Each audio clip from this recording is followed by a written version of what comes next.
Teaching Tax Flow podcast, where the goal is to empower and educate you to legally and ethically minimize taxes paid over your lifetime. Welcome, everybody, back to Teaching Tax Flow, the podcast, episode 50 today. We're going to take some time and really jump into why businesses fail. So our guest today actually has a great approach to this, as he calls the 3 Ps of why businesses fail. But before we meet him and we get into this discussion, let's take a moment to thank our sponsor as always. This podcast is sponsored by Reps Tracker. Are you a real estate investor who is bogged down with a huge tax burden? Real estate investing can open the door to powerful tax benefits. Reps Tracker can streamline the process of accelerating these tax benefits. To take advantage of a special TTF community discount, go to www.repstracker.com/affiliate/teachingtaxflow and use the code IFG. You can look in our show notes or email us at hello@teachingtaxflow.com. Hey, everybody, and welcome back to the Teaching Tax Flow podcast. I am Jon Trapolsky here from the TTF team, joined as always by my counterpart with much less hair, Chris Pacquiao. How are you, Chris? I am great. As always, John, great to be with you. So it's a good Your thing. snarky comments continue. That is all right, my friend. Hey, knowing you for over 2 decades, I have plenty in the hopper. So before you actually introduce our guest a little bit for us, I want to point out one thing that he has that you do not, which this is very interesting to me. I didn't know there was actually a degree, which I believe is a master's in taxation science, or something along those lines. So Chris, I know you don't have that, at least that I know of. So let's jump into it. Tell them who's joining us today. Right. Well, we are very excited to have Jon Neal join us. He's a CPA, an author, has a lot of credentials, has a private practice in Wisconsin, and he is with the Neal Group, LLC. He's also a member of the National Association of Tax Professionals and the American Institute of CPAs. So him and I are both a part of those organizations and part of the personal financial planning section. He's an amazing resource that we're very excited to have on. And, yes, do we have a very profitable private CPA practice and true, and in some other things that we've done well here. But I will tell you, I've had businesses that have failed. And just because, we talk about failing forward all the time, we talk to our families and kids about you learn more from losing than winning.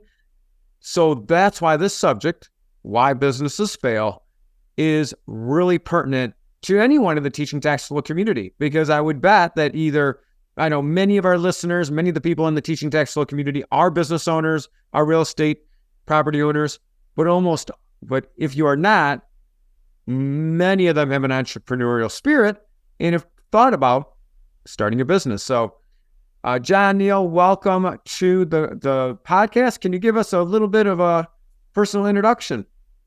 Sure, Chris. Thanks for having me, first of all. Neal Group started back in 1984. I got tired of the big CPA firms that I was partner in, so I went out on my own. Small firm, but we handle a lot of different kinds of things. You go to these seminars and somebody talks about, well, I don't know what this is, and there I am raising my hand saying, oh, I've dealt with that. So we're not afraid to take on anything. Have some concentrations in restaurants, construction, healthcare, and real estate. And work with anybody from the startup to third generation companies. So we've seen it all. Excellent. Well, that spurs a question for me right off the bat, because we talk a lot about how businesses fail, and we're going to dive into some ideas from Jon Neal.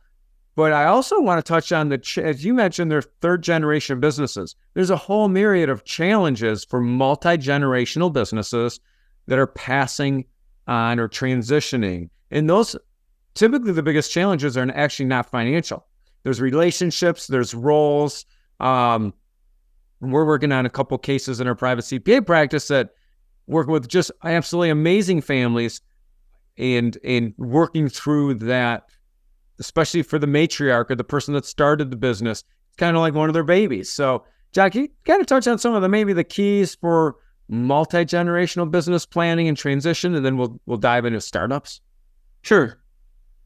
I think first of all, the business has to be well run. Otherwise, it's not going to last that long. But you have to have children or the younger generations that are interested in it, and you have to be able to get them. I guess I'll use the word trained, and get them experience so that they can assume the role of leader instead of follower when the time comes. I know my own son graduated college in accounting, was trying to decide whether he wanted to be a CPA or a lawyer. So he worked for me for a year, and it had its challenges with, trying to train him and whatnot. And he finally decided to become a lawyer. And so, there went my succession plan. But you need to do it. I have clients. They started with me back in 1979, and I guess I'll call him the grandpa. Grandpa and grandma ran the company. Then they passed it off to their sons, who are now passing it off to their sons.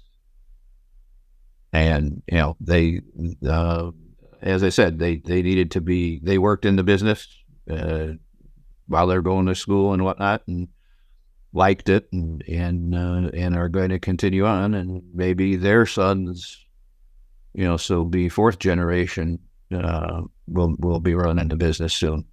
Wow. And you mentioned something very important. The next generation has to take an interest in the business. And I feel like sometimes when they don't take an interest, or when they're kind of shoehorned or forced into that succession plan, things go poorly. I'm not going to mention any details, because this is a pretty high profile business. But at some point in my career, we were working on some financial analysis and some audit work for a big family business. And the owner of the business had, I'm not kidding you, between 8 and 10 people from that person's family on the payroll, all making over $100,000. And that was over 15 years ago. Wow. And the bankers unfortunately the business went under. And the conclusion was the business owner would have been better paying every family member $80,000 a year salary to never step foot in this business. They absolutely destroyed it and ran it into the ground. So, that's something to consider. What are some of the tax considerations for transitioning a business? Because obviously there can be you could have gifting involved, or a sale, or you could have potentially seller financing, bank financing. But yeah, could you kind of touch on that just for a couple of minutes? Sure. As you mentioned, different ways to do it. The ones that I've been involved in typically involve just the older generation giving their interest, making a gift of their interest in the business to the younger generation. And with all the discounts and whatnot that are available, it's a good tax planning tool, to avoid having to pay either an estate tax or a gift tax on the value of the business. Absolutely. So for people out there listening, if when we start talking about estate tax exemption is very high right now, and you might have a value. There might be a value of a business of X $1 million, but there are some IRS compliant ways to legally and ethically reduce that value using valuation discounts. Meaning, if John, looks like a Jon Neal runs the Neal Group, and then the business has a certain value with them running it. With them not running it, it might be discounted, if that might make sense. So 30,000 foot view. So let's start talking about startups, or let's say we're going to call the businesses in their infancy phase, 3 years or less. Obviously, getting even from year 1 to year 2 is a challenge. But what are you seeing as the top reasons businesses don't survive, that they go under?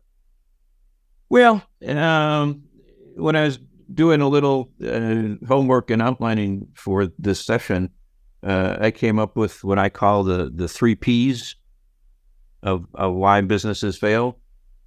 One is planning or lack thereof. 2 would be what I call principle or cash to run the business. And then 3 is process. They don't know anything about running a business, so they don't do things that you should do. So getting back to planning, I meet with people quite frequently that, hey, I got this great recipe for barbecue sauce. Oh, gosh, I'm hungry anyway as we're talking, John. We're recording this in the middle of the day. All right. So all my friends are telling me I should open up a restaurant. And it's like, well, what do you know about a restaurant? Well, I don't know anything about a restaurant. But I want to be the owner, and I want to meet and greet people. And it's like, well, you don't realize that you get there at 8 in the morning and you don't leave until midnight. And it's very factual. I live right by a barbecue joint here. I see the delivery trucks come in to town at about 3, 4 o'clock in the morning, dropping off all the goods. And then I see employees start getting there about 4 or 5 o'clock in the morning, and then start prepping food, right? Yeah. Jon Neal makes a great point. And John Trapolsky, we talk about this a lot with tax professionals, and it really crosses industries.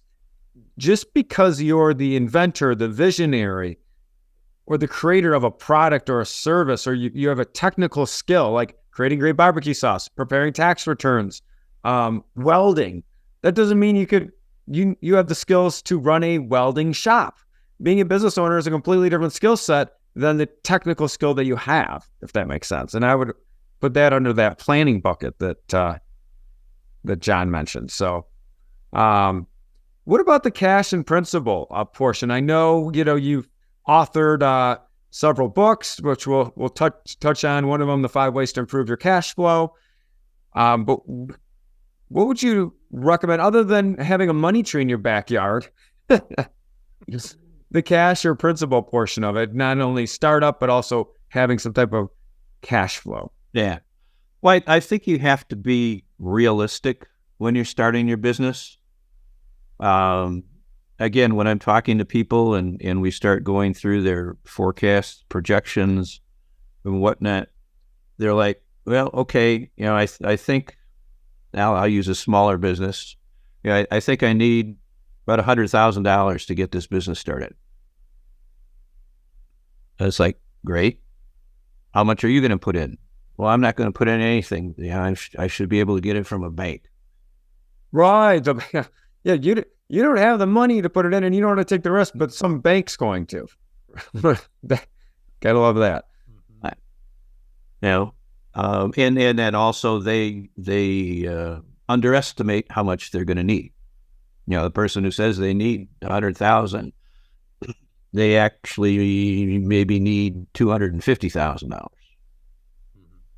So they get the 100,000, and then 3 months in, 4 months in, or whatever, they go, oops, I need more.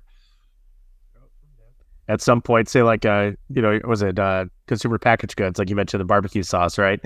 It's one of those, and in a past life of having a marketing agency, we had a couple clients in that space, and it was the little things that they don't really account for, right? Like it's, like you mentioned too, Chris, I think you had said it, it's, an individual is driven by passion. So if they are so passionate, they think the whole world will buy into it, they don't account for oh, wow, I need to actually get the message out. So they're like, I don't need any marketing. This is so good. Yeah. Everybody's going to come to me. Where ironically enough, we used to have a lot of really good connections with banks in South Carolina, North Carolina, Georgia. And some of these banks would actually send us clients because they'd say, hey, look, we basically looked at a business plan. Their marketing is not really up to where it needs to be or their plan for it. Maybe you could work with them and develop a marketing plan, a true marketing plan. And that's, Yep. you get into trouble because then it might get so good and then they run out of capital again. Now they can't supply the product and then they start outsourcing it and then there's a whole win. But that's a huge, Exactly. I love how you've developed the 3 Ps because I know we're on number 2, but they are right in line with what I think we've all experienced. Yeah. And I've been in some seminars recently for, practice development and whatnot. And one of the things that they hammer home is marketing is everything and everything is marketing. I always used to say word of mouth is Get your expensive. product out. Yeah. How are you going to make money? Exactly. Your friends and family only go so far. Well, undercapitalization is, it's a huge issue because if you're $100,000 into this and you have nothing to show for it, but you still need another 100,000, you're between a rock and a hard place. You don't, So, John, do you have a rule of thumb? Obviously, depending on the industry, things could be drastically different. But from a capitalization standpoint, do you have a rule of thumb of, for instance, how much someone should have in reserves based on their monthly burn or how, Yeah, I'm from the south side of Milwaukee, so I'm pretty conservative. I say at least 6 months of operating expenses in the bank in reserve. As I tell people, you open the doors today, you aren't going to make your $1 million tomorrow. That would be nice, but of course. The third one I want to talk about is process, because I have personally struggled. The first 10 years of my practice, I struggled, and I didn't know I was struggling until I was enlightened. But I ran the practice based on me running it, not processes run it. Processes run it, people run the processes. So can you tell us a little bit about, what you're thinking of process and the third P? Sure. Process is basically, the systems and procedures that you need to put in place in order to run the business successfully. And again, I forget who said it, but it should be that your ultimate goal in creating a business is to be able to sell it. And if it's just you running everything, how are you going to sell it? I'm fortunate that I have a good team that I've trained and they trained me as well, to get these processes and procedures in place. So I guess it hit me right now. Think of McDonald's.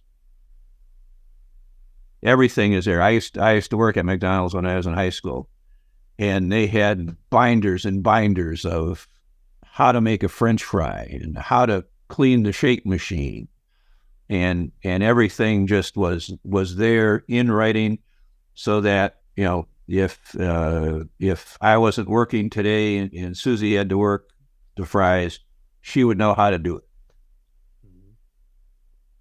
So not only the processes, but what you're recommending is cross-training of your team. Yeah.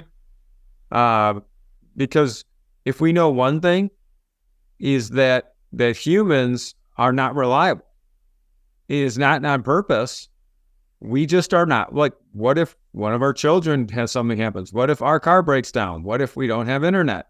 We're unreliable. So we have to have that process. You have to be able to cover for people. One of the things in our office that we do when somebody writes a procedure down is somebody else will take that piece of paper, if you will, in their hand and walk around. And it's, you didn't say that you got to put the key in the lock to unlock the door to open the door to get in the office.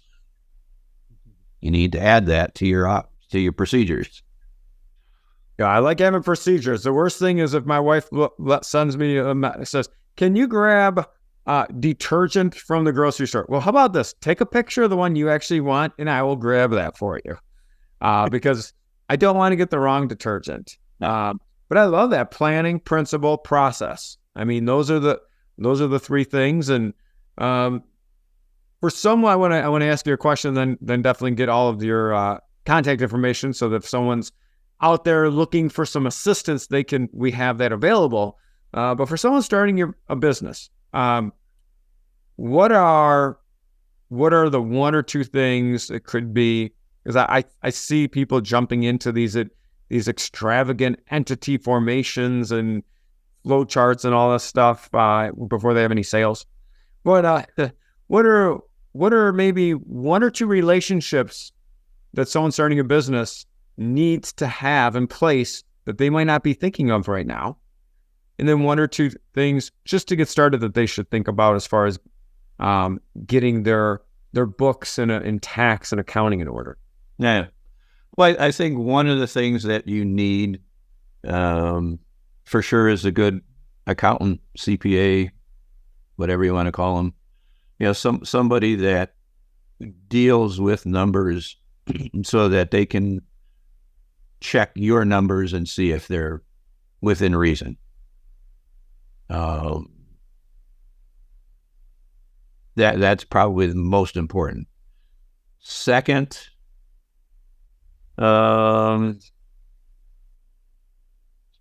guess I would say kind of a fan maybe, or a emotional support person, just to get you through the hard times.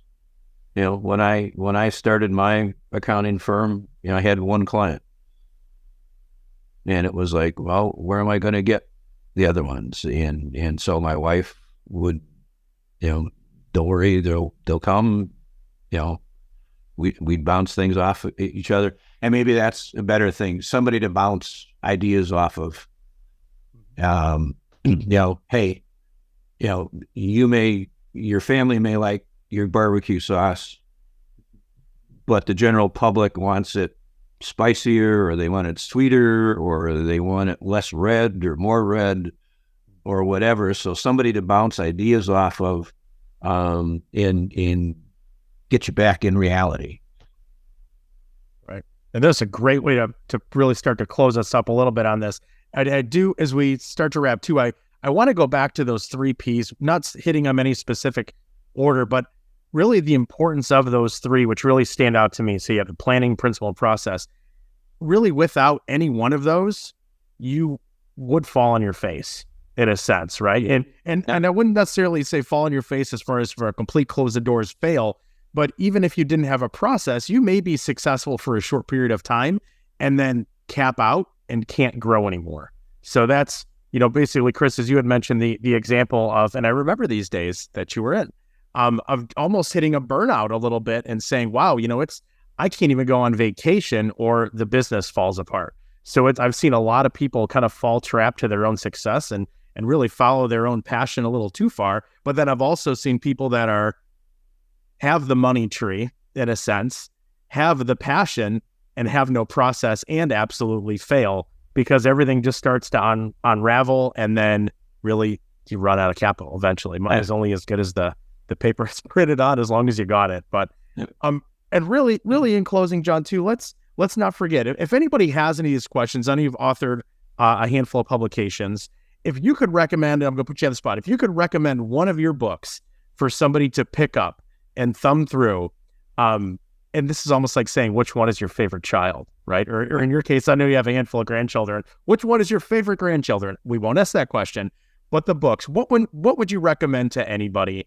Not even somebody just getting into business, but just to pick up and really just kind of casually go through the content and take some notes. Oh boy. I knew it was a tough one. Starting in business. I'd say the ways to improve cash flow. Actually, there's 2. There's that one, and then there's another one, 57 ways to grow your business. Excellent. Well, I appreciate it. I'll let you slide with escaping out of it and going back, going from 1 to 2, but it's all good. Well, when you have that many to choose from, that's a good problem.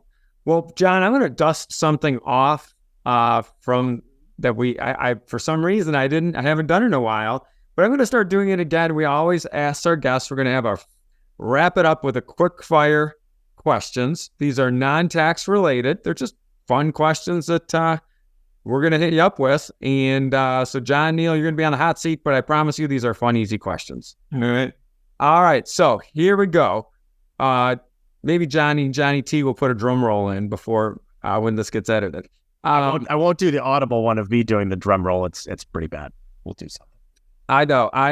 All right, here we go for Jon Neal. Favorite vacation destination? St. Louis. Favorite sports team? The Packers. Hey, yep. I figured that being in Milwaukee, but maybe it was the Brewers, maybe it was Marquette. I don't know. You never know. So, are you a dog or cat person? Dog. And Tucker's on my website. Oh, awesome. Awesome. Income shifting to pets. That'd be cool. But, well, in fact, as you say that, my first book was titled Best Doggone Financial Advice. Oh, that's cool. How can I claim my dog as a deduction? I like it. We'll have to check that out. And favorite cereal? Favorite cereal? Captain Crunch. Oh, that's one of my favorites. Final hot stove question. What is your ideal weekend? My ideal weekend. Oh, there's a few scenarios, but I guess favorite weekend would be going down to St. Louis to visit my 2 grandchildren who are down there and my son, and taking in the sights down there, breweries, the zoo, Grant's Farm. That's always a fun time. Yes, St. Louis is one of those sneaky places, especially for kids, with the museum and there's just a lot of cool things there. So thank you so much, Jon Neal, for coming on. I learned a lot. I know our business, our listeners and our community will learn a lot. What is the best way, we'll leave it at this and we'll put it in the show notes, what's the best way for someone to get a hold of you? 2 ways. They can call me at 414-325-2040, or they can email me at jon@nealgroup.net. Awesome. Well, Jon, thank you again for joining us. Plan to not fail if you're planning on going into business, and listen to this podcast a couple times. And if you have questions, let us know. And as I always like to wrap it up with, we will see everybody next week.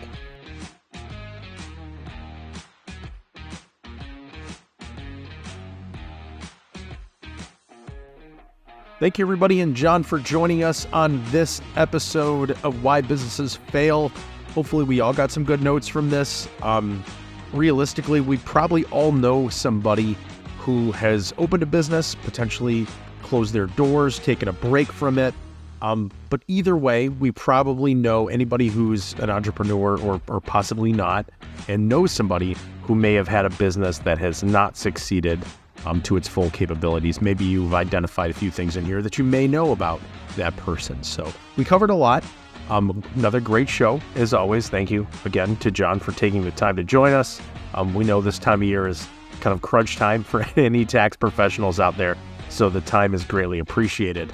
If anybody has any questions or either their business, one they're thinking of starting, please feel free to reach out to Jon. We'll put his contact below in the show notes, but also to Teaching Tax Flow. Be sure to send us a message. Any of those questions, shoot us an email, drop us a line on social media. We would love to hear from you. So just 2 more weeks to go, everyone, until we turn 1 year old and cross that 1 year mark of doing this podcast every single week for the past year. So we're looking at doing something special for that episode. So again, be sure to follow us on social media for any of the updates and a little bit of news some people may know of what we might be up to on the 1-year anniversary episode of Teaching Tax Flow, the podcast. Until next time, we'll see everybody very soon.